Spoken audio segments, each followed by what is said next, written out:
ஆரல் வாய்மொழி 4 வழிச்சாலையில் ஆபாச செயலி மூலம் வாலிபர்களை அழைத்து நகை பணம் பறிக்கும் கும்பல்.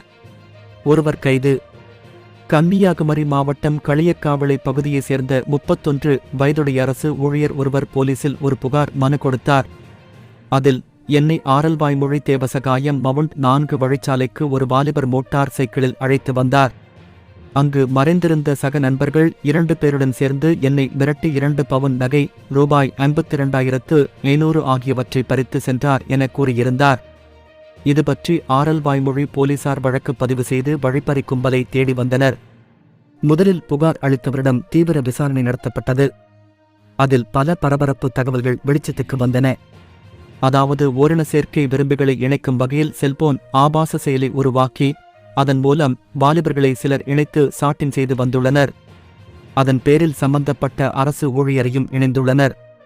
இதையடுத்து களக்காட்டை சேர்ந்த சரவணன் என்பவர் அரசு ஊழியரை 4 வழிச்சாலைக்கு அழைத்து சென்றுள்ளார். அப்போது அங்கு ஏற்கனவே மறைந்திருந்த 2 பேர் அவரை மிரட்டி பணம் நகையை பறித்து சென்றது தெரியவந்தது. இதையடுத்து போலீசார் அந்த செயலி மூலம் சரவணனை 4 வழிச்சாலைக்கு வரவழைத்தனர். பின்னர் அவரை மடக்கி பிடித்து தீவிர விசாரணை நடத்தினர். அதில் ஒரு கும்பல் சரவணனை பயன்படுத்தி வழிப்பறியில் ஈடுபட்டது தெரியவந்தது. இதனையடுத்து போலீசார் சரவணனை கைது செய்தனர். மேலும் சரவணனின் கூட்டாளிகள் 2 பேரை போலீசார் தேடி வருகின்றனர். இந்த கும்பலிடம் குமரி, நெல்லை மாவட்டங்களைச் சேர்ந்த வாலிபர்கள் பலர் சிக்கித் தவிப்பது தெரியவந்துள்ளது.